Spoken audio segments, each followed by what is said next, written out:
The PDF downloads of new books 2 and 6 are in the links below the description of this video, including a link to the website DuaneTheGreatWriter.net, where new books 1 to 9 can be purchased from lulu.com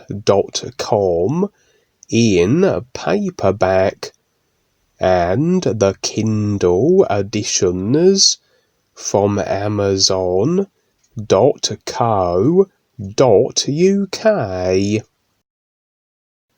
New Book 2, A Journey to Real Freedom, Part 27. I was now coming to a crossroads in my outer life. I was becoming so aware of the limitations of the invented educational system, so much so that I could not see a reason to continue. I wanted to reach out in my life, but I knew that it was not time yet.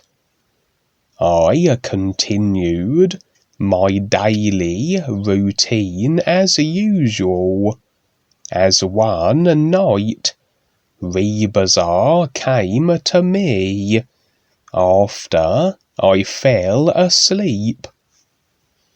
"I can see that you are getting tired of your so-called educational, scholastic routine," he said with a great laugh. I had to laugh as well, because he was exactly right, as usual. The invented educational drama had no real place in my life anymore. I loved the real adventures of living. I don't think I can hold out much longer. There seems to be nothing in attending school for me, I said. "When you move to Redondo Beach, that will be the time to move past your present situation," he said. "Mum and I are moving?" I asked. "You will be living by the beach.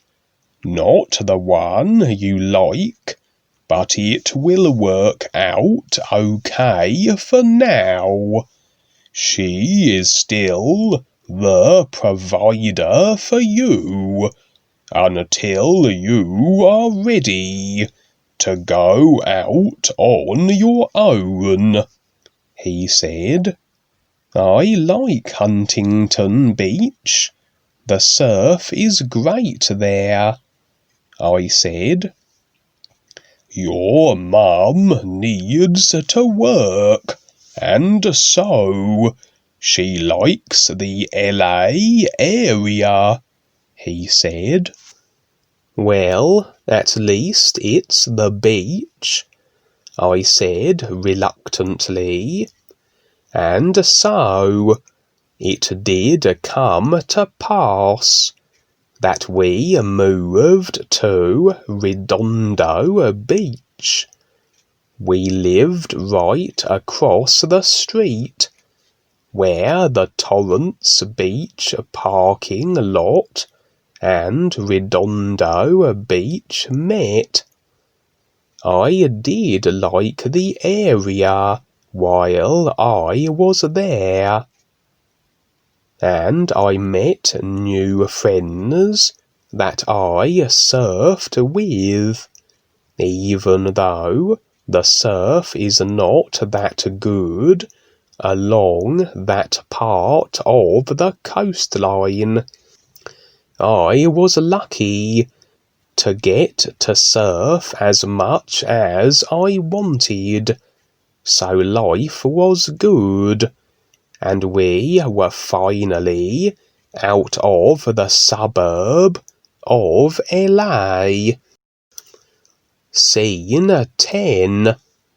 ReBISAR was educating me in my unseen worlds, while I was moving my physical body around and doing all the funny things humans do.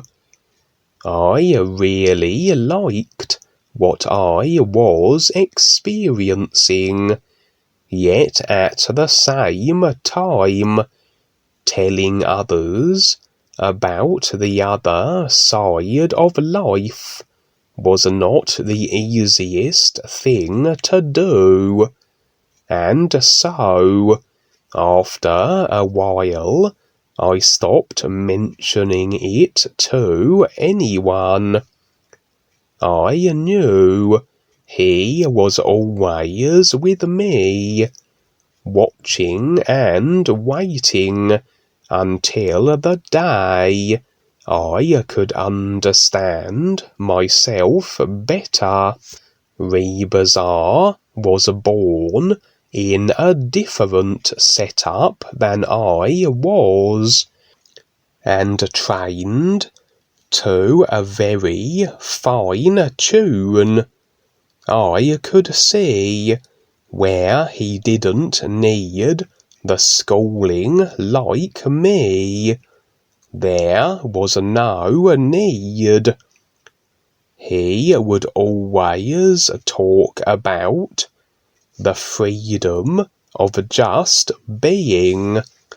It took me a long time to begin to grasp what he meant.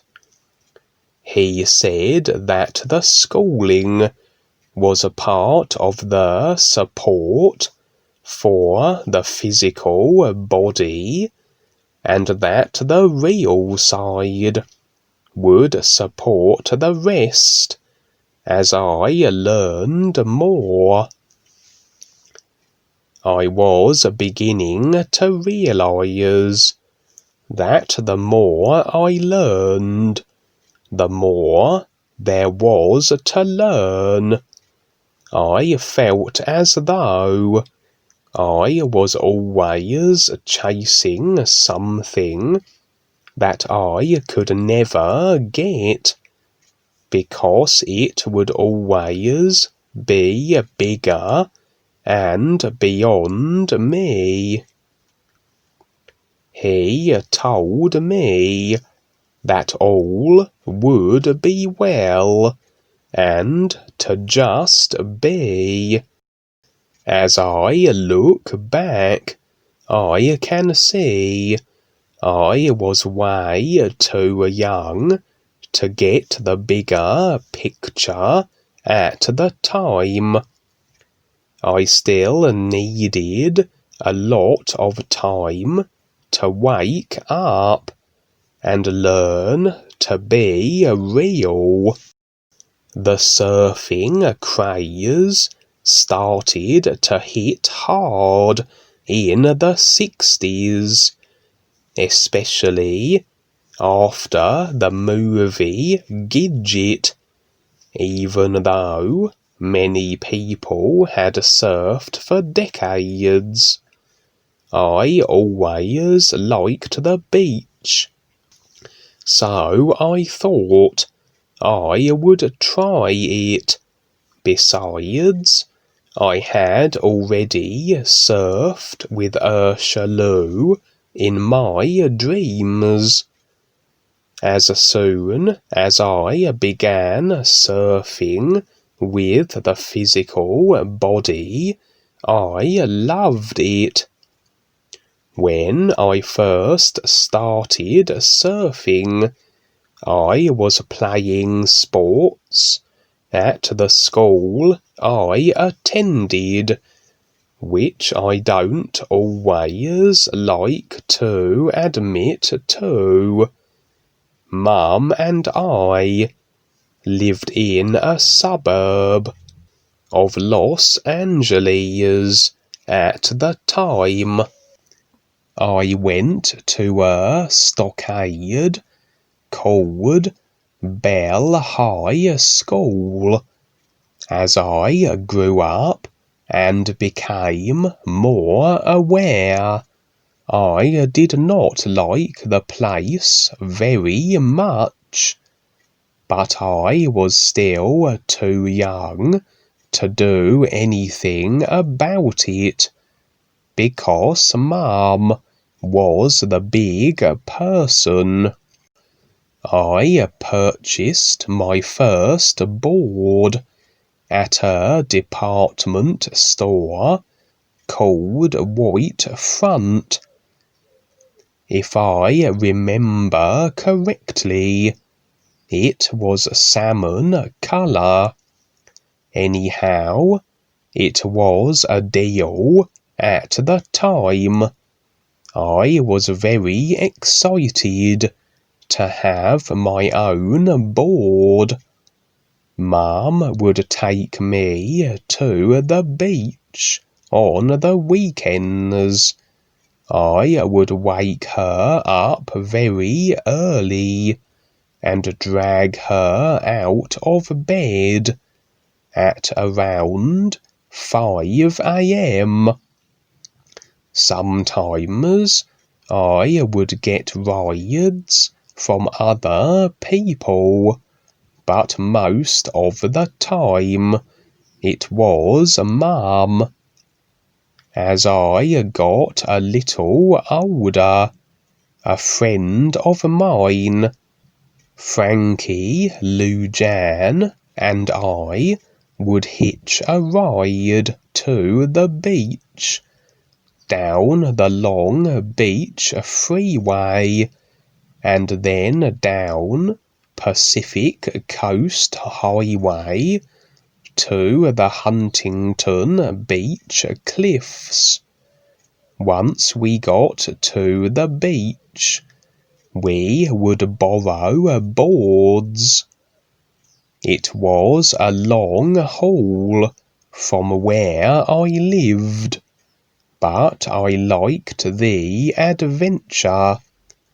Sometimes we would get to Huntington in a few rides, and then some days it was rather hard, and even not getting there at all.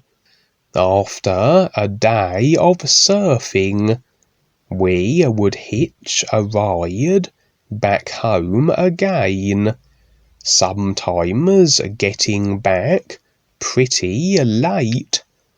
Now that I was older and into surfing, I began to ditch school sometimes.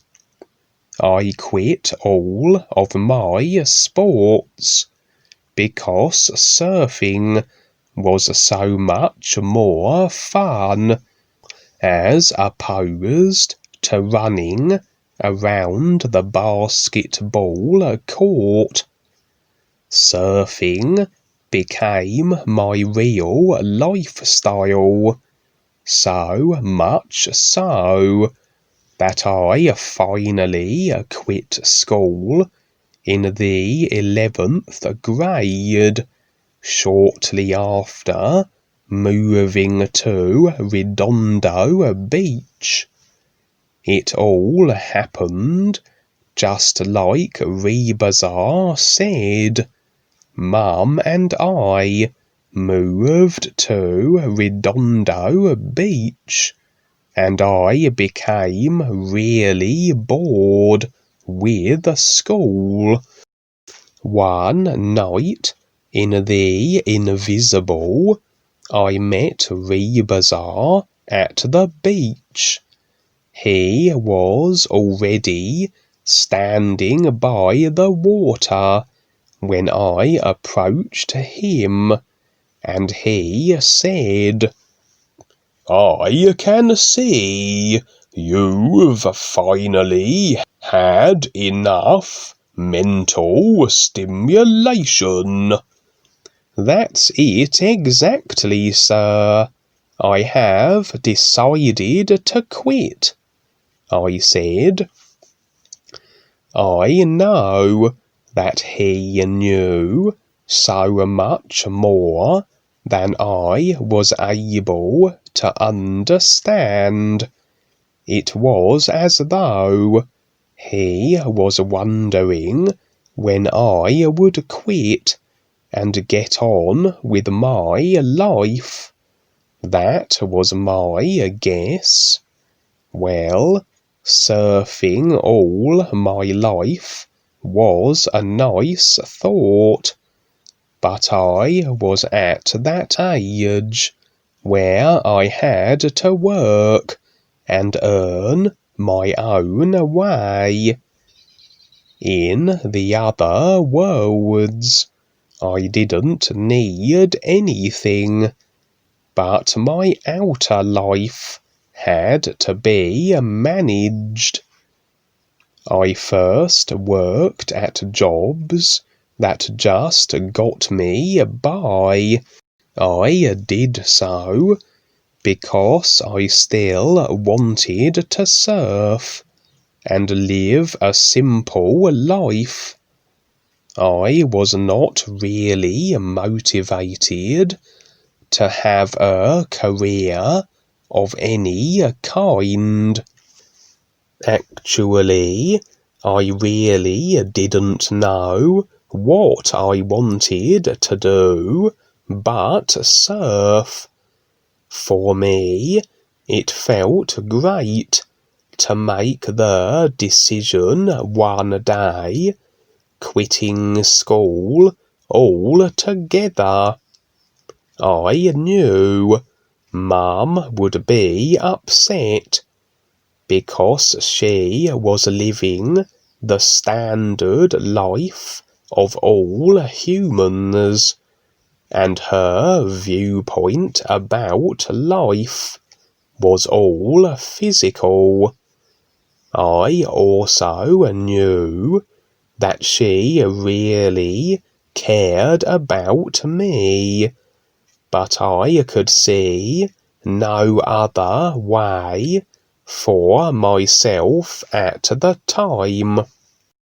My physical life was important, but I also knew that there was so much more, like the adventure of exploring. I was open to what else there was, and what life had to offer.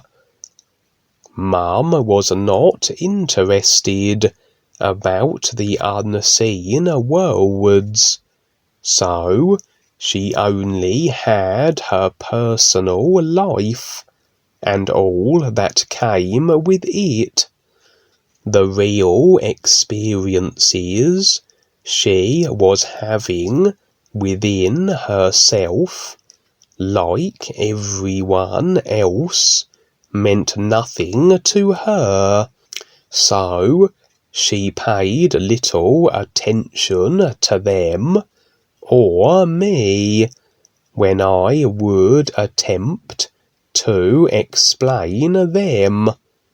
Mum was rather stubborn at times, where it seemed as though she was actually jealous of the knowledge that I had about things that she did not understand.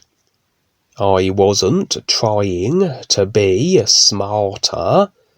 I would have liked for her to understand what I was going through, so I could talk with her as a friend. I was only trying to share what I was experiencing, which would allow her to learn and bring about a better understanding between us. But during this lifetime, it was not going to happen. She wanted her life a certain way, and so I had to step back and decide mine, and so I did. ReBISAR told me on several occasions that Mum would not budge, but I tried to relate to her anyhow. He was right again. She was a toughie. He taught me that all of us are unique individuals, and each of us experience life in our own way.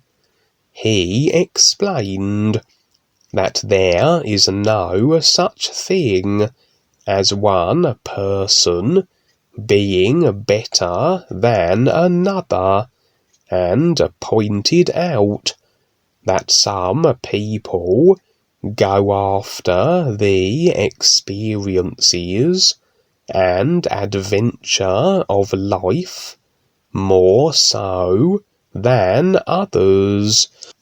He said that life is always presenting opportunities to everyone, but not everyone will take the time to understand and explore the possibilities and the gifts that show up and are given to us from the all life is.